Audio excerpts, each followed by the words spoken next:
Bonjour. J'accueille avec plaisir la poétesse Emine Nasreddine qui nous parle de France, de Marseille. Elle a publié un premier recueil, La danse du figuier, chez Mémoire d'Encrier en 2021. Elle a été finaliste du prix Copo et du prix Léno. Elle a publié dans plusieurs revues et signée dans le collectif féministe Peste Puissante. Sa poésie explore la maternité, le regard et la passivité devant la violence. Elle est co-autrice du recueil Je suis l'homme aussi, écrit conjointement avec Pauline Arbali, publié en France chez L'Apostrophe. Alors, Pauline Arbali est d'origine française syrienne, raconte des histoires d'amour et des liens intimes avec des formes de médiums variées. Elle travaille au niveau du dessin, de la sculpture, de la photographie, des installations vidéo et travaille aussi à partir de la matière d'archives, que ce soit du tissu, des objets divers ou de la photographie. Son travail se déploie principalement en exposition ou sur la peau. Ici, Kamal Benkiran, bienvenue chez Agora, ici Télévision, mesdames et messieurs. Emine, je vous souhaite la bienvenue parmi nous. Merci. Ça fait plaisir de vous recevoir. Je suis l'homme aussi. Ça, c'est le deuxième. Vous avez écrit ça avec Pauline Arbali conjointement. Et là, je dois vous dire, quand je vois qu'il y a un travail écrit conjointement avec un autre auteur ou un autre poétesse, c'est toujours intriguant, je vais dire, et inspirant à la fois. Alors, je me suis demandé, quand vous avez fait justement pour écrire conjointement ça, est-ce qu'il y a un partage d'écriture, d'autant plus qu'il y a aussi des dessins derrière? Est-ce que Pauline Arbali, c'était les dessins, vous, c'était l'écriture? Ou bien est-ce que vous avez partager ça de manière générale et inclusive au niveau de l'écriture et à la fois au niveau des dessins? Alors, en ce qui concerne ce recueil, moi j'ai travaillé sur la partie poésie et Pauline a fait les dessins. C'est pas la première fois qu'on collabore ensemble. On a déjà collaboré à 4 ou 5 reprises à des expositions où Pauline m'a invitée. D'habitude, c'est Pauline qui va venir vers moi avec le travail visuel Mhm. et me demander d'apporter de la poésie sur son projet. Ici, ça s'est fait dans l'autre sens. J'avais écrit le livre et je lui ai envoyé. Je sentais qu'il manquait quelque chose, qu'il y avait quelque chose que la poésie ne pouvait pas faire. Et je sentais que c'était un langage, qu'il y avait un langage qui manquait dans ce recueil. Alors les dessins de Pauline sont venus compléter et finaliser le manuscrit et l'amener à une autre dimension. Oui, exactement. Alors, on peut voir qu'il y a certains dessins. On va en parler de ça en détail au courant de cette entrevue. Mais le titre, il est inspirant, faut-il dire. Je suis l'homme aussi, là. Quand on lit un tel titre écrit par une poétesse, Emine Nasreddine, est-ce que ça serait le challenge d'une femme qui veut bousculer l'ordre établi par l'homme et lui lance le défi? Je suis l'homme aussi, pas parce que je suis une femme, mais je suis l'homme aussi avec ses qualités. Est-ce que c'est comme ça qu'il faut le comprendre? Le titre est venu assez rapidement. Je sentais qu'il y avait quelque chose à creuser dans ce rapport qu'ont les féministes avec les hommes. Mhm. Un rapport dans lequel moi je ne me retrouve pas parfois. Et en effet, il y avait toute une question sur l'ordre établi. Euh, Moi, j'étais arrivée à un moment dans ma pratique d'écriture où je sentais que dans les influences littéraires que j'avais, il y avait principalement que des hommes écrivains. Euh, j'ai étudié la littérature au Liban, à Beyrouth. J'ai principalement, je pense qu'à part Nathalie Sarraute et Marguerite Yourcenar, je n'ai pas lu de femmes écrivaines. C'est quelque chose qui m'a beaucoup manqué dans mon cursus. Euh, donc, je pense que mes premiers poèmes, ou toute ma poésie en fait, euh, a un héritage très masculin, malgré moi, parce que bon, c'est ce qui domine dans le milieu littéraire, c'est la littérature écrite par les hommes. Et je sentais qu'au-delà aussi de la littérature, il y avait quelque chose d'autre. Euh, C'est-à-dire qu'au-delà de la littérature, il y avait aussi toute une philosophie, toute une politique, toute une conception du monde qui avait été établie par l'homme. Euh, dans laquelle je ne me retrouve pas forcément. Et afin de mieux pouvoir démanteler cet ordre, il faut l'intégrer, il faut utiliser les outils de cet ordre. Audre Lorde parle de la maison du maître et des outils de la maison du maître. Moi, je pense qu'il faut utiliser ces outils-là pour pouvoir mieux parvenir à une déconstruction totale. Excellent. Alors, je suis l'homme aussi, justement. C'est la marche d'une femme qui porte son enfant au milieu de la pierre, de la poussière, du vent.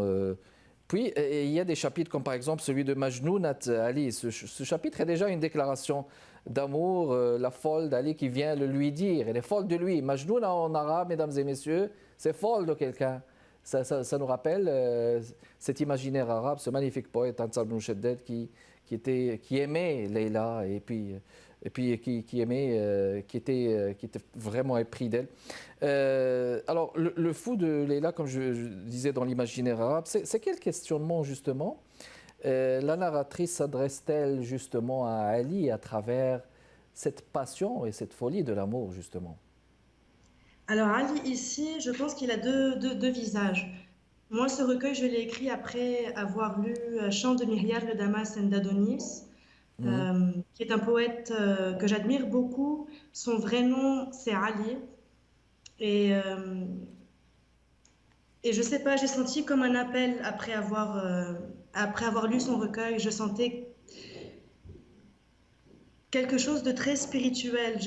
Il y a quelque chose de très mystique, je sais pas, j'ose dire mystique, ou de très spirituel dans l'écriture de ce recueil.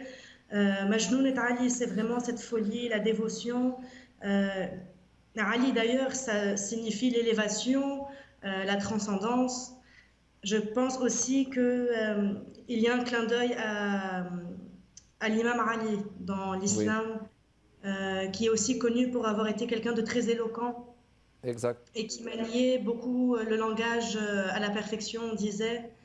Donc, et Ali aussi, par extension, vu que c'est aussi Adonis, c'est un poète qui siège à l'Académie française. Donc, c'est un homme qui m'apprend la poésie, c'est un homme à travers qui j'ai appris la poésie, qui fait autorité sur moi et qui me dicte des mots. Et c'est pour ça, il y a aussi cette confrontation, c'est un amour dans lequel je le confronte, parce Exact. qu'il prétend me dicter des mots et je lui réponds que j'ai déjà mes mots. Alors, il y a comme une interconnexion, justement. Bon, on va rebondir sur ça. On va le faire après la pause. J'accueille Emine Nasreddin, mesdames et messieurs, chez Agora, à ICI Télévision. On vous revient.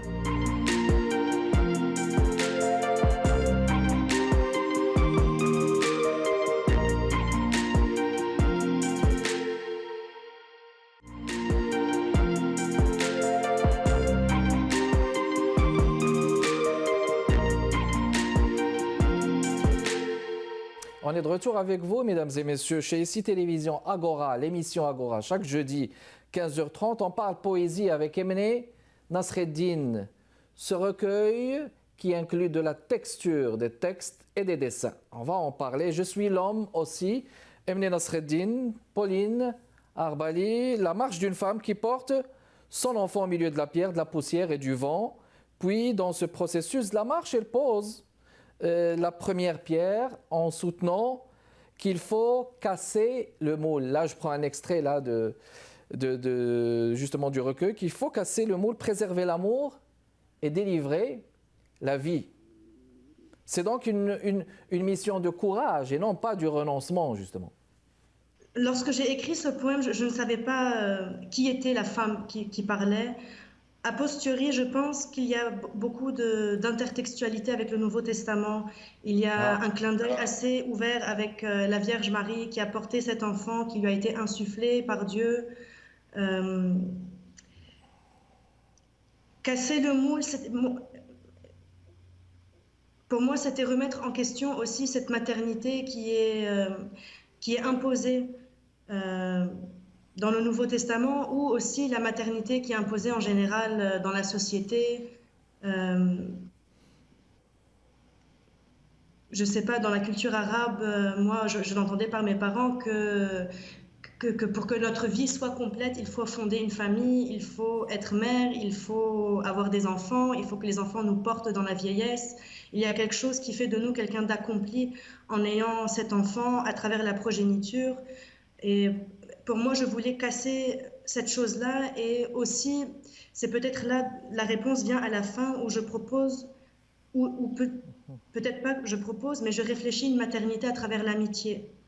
C'est qu'il y a une maternité qui est possible autre part. Alors, la marche, le processus de la marche est très intéressant. Là. C'est un processus à travers la nature, la pierre, la poussière, le vent, c'est tout ce qui a rapport aussi avec la création du monde. Et puis, cette maternité dont vous parlez aussi, c'est cet enfant qui vient de naître. Que représente pour vous, on va dire pour la narratrice, là, cet enfant? Est-ce que c'est le centre du monde, justement? Je pense que c'est le centre du monde qui est imposé à cette femme. Mhm. L'enfant,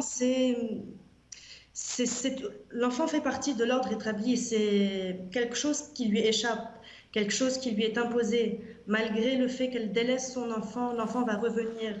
D'ailleurs, d'ailleurs, il y a cette notion de il est l'évidence dans le texte. C'est comme si Oui. l'enfant ne peut pas ne pas être. Il, c'est une vérité. L'enfant, c'est aussi le lieu de la vérité. À un moment, la narratrice va se mettre à genoux devant lui et lui dire de nommer la vérité. C'est une quête de vérité Oui. qu'on peut sentir justement à la lecture. Puis vous parlez de spiritualité, très intéressante allusion justement à la spiritualité. Là. Permettez de lire cet extrait, pas 59.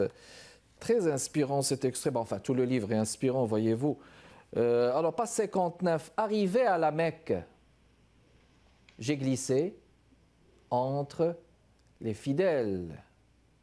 J'ai tourné jusqu'à ce que la folie s'empare du corps. J'étais une blessure, pivotant sur moi-même. J'adorais la pierre.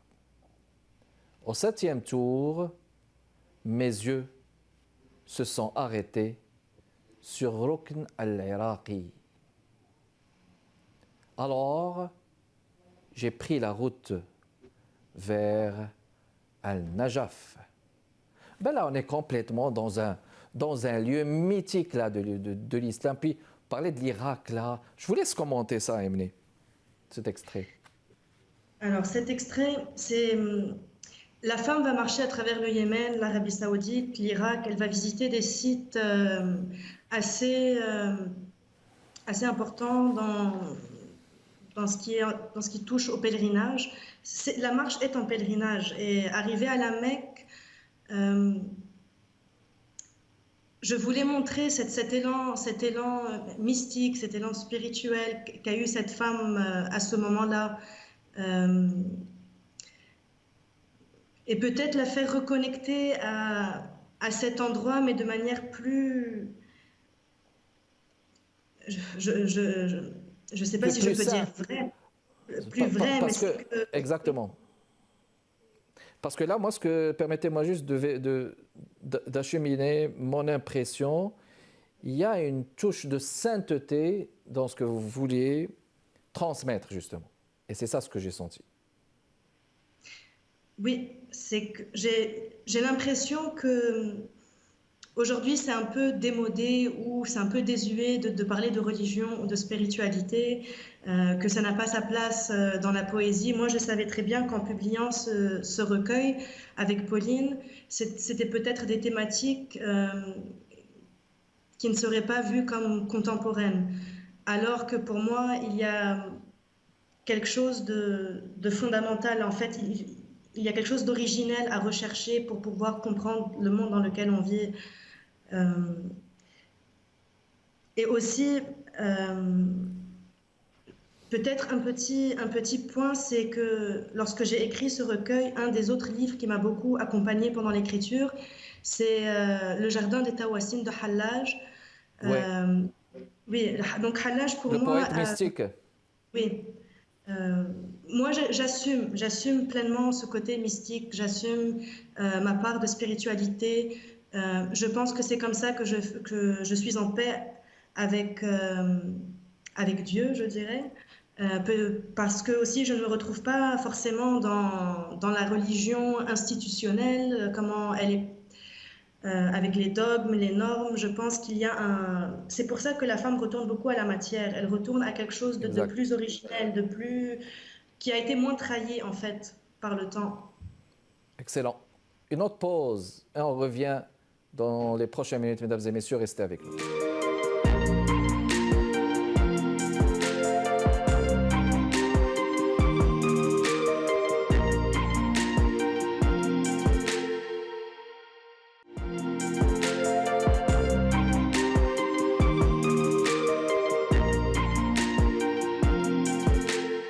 De retour avec vous, mesdames et messieurs, on continue à parler poésie. Je suis l'homme aussi, écrit par Emine Nasreddin, Pauline Arbali. J'arrive au dessin, Emine. J'arrive au dessin et là, je suis en train de feuilleter là, le CSC. Il y a des dessins qui prennent les 2 pages parce que là, on parle d'un beau format ici. Vous savez, on monte ça spontanément. Puis regardez cette partie du soleil. Et là, on voit la nature, c'est très expressif. Puis j'arrive à cette expression-là en arabe, mesdames et messieurs. Ya Ruhi, qui veut dire oh mon âme. Dans la poétique arabe, Ya Ruhi, que voici ici, transcrite ici, c'est une, comme je dirais, une invocation de la douleur. Est-ce qu'on peut le dire comme ça, Emily? De la douleur et de l'amour aussi. Et de C'est que moi, l'amour aussi. ce que je trouve beau dans la langue arabe, c'est que très souvent, on va voir les parents lorsqu'ils s'adressent à leurs enfants, leur dire Ya Ruh, Ya Albi, Ya Mhm. Omri. Et il y a toujours quelque chose de... c'est comme s'il y avait une âme qui appartenait aux deux personnes. Comme si... je sais pas, il y a quelque chose qu'on ne retrouve peut-être pas dans la langue française. Moi, je trouve que si j'aurais dit mon âme, on serait tombé à côté du poème. Il y a quelque chose dans Mhm. Yarouh qui est beaucoup plus intentionnel. Oui. Et c'est pour ça que on sent amour, douleur et justement, c'est comme une invocation quelque part vers ce qui est saint et sacré. Euh, Puis là, je feuillette, c'est vraiment extraordinaire. N'ai-je pas déjà mes mots? Regardez, puis regardez Est-ce que c'est un cœur? J'ai l'impression que c'est un cœur. Oui, non? C'est la forme d'un cœur, ça? Alors, Pauline a beaucoup travaillé les dessins à partir de pierres que j'ai vues en Tunisie, en voyage en Tunisie. Là, c'est un D'accord. fragment, je pense, moi, ça me rappelle les fresques qu'il y avait, pas les fresques, pardon,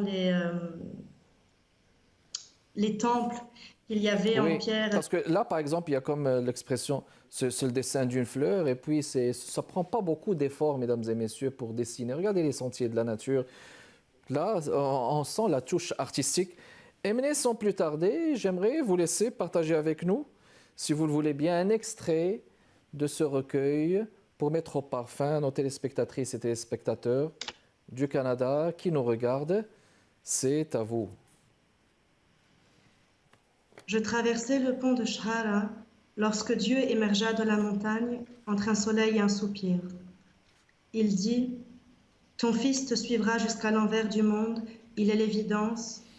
Puis il est parti comme il est apparu, entre un soleil et un soupir. Une étrange ligne irradiant du nombril fendit mon corps en deux. Je sentais la gestation, j'entendais son nom de loin. J'ai pétri ce qui était pétrissable et converti les mal-aimés. Je n'ai pas su qui est le Père. Mon ventre prenait la forme d'une lune. Sous ma peau, je couvais la cicatrice de l'herbe folle. Au fond du désert, j'ai vu des hommes mourir en dansant. J'ai tué ce secret dans les poussières de Mahrem Balkis. Alors, là, je vais vous le dire, vous me corrigerez, mais ça se peut qu'on puisse avoir des influences même de manière inconsciente, là on peut même le dire, l'avouer à la fin, mais il y a comme du Gibran, Khalil Gibran aussi, qui écrivait de magnifiques textes carrément inhérents à la nature. Est-ce qu'on peut le dire comme ça? Est-ce que c'est le cas? Quand il parlait de solitude, quand il parlait de son rapport à la nature, c'est Ah, extraordinaire. j'avais pas pensé à, Ah, j'avais pas d'accord. pensé. Moi, il y a eu vraiment deux textes principaux. C'était vraiment Hallaj et Adonis qui m'avaient Oui, accompagné à la fin. Lorsque j'ai fini le manuscrit, j'ai relu le Nouveau Testament pour pouvoir conclure, on va dire. oui, Ma pour qu'il y ait une conclusion excellente. Puis ça, c'est des poètes mystiques. Adonis, les contemporains, Hallaj, c'est magnifique. Là.